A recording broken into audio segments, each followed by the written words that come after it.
के recording studio बहेरा बाजार।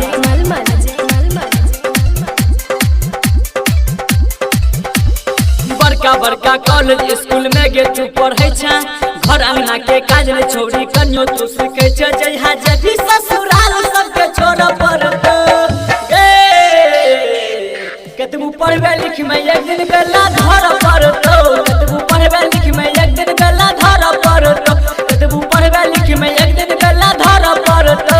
कतबू पढ़बे लिख में एक दिन बेला धर पड़तो।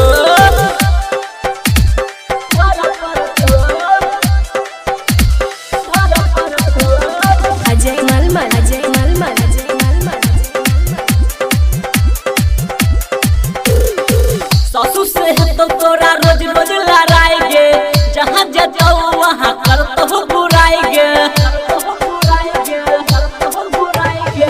सासू से है तो तोरा रोज रोज लड़ाएगे, जहाँ जाता वहाँ करतो बुराएगे। जे कहतो काम सबटा कर पड़तो कतबू पढ़बे लिख में एक दिन बेला धर पड़तो। कतबू पढ़बे लिख में एक दिन बेला धर पड़तो। कतबू पढ़बे लिख में एक दिन बेला धर पड़तो। कतबू पढ़बे लिख में एक दिन बेला धर पड़तो।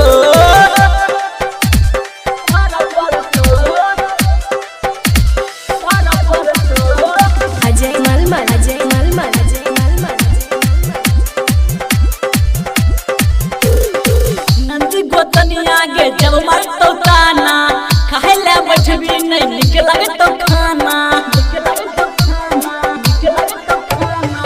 नंदी गोतनिया गे जब मरतो ताना, खाए ले बैठबी नहीं निक लगतो खाना। रात राकेश के गजे भी कोनो फर्क नहीं पड़तो गे कतबू पढ़बे लिख में एक दिन बेला धर पड़तो।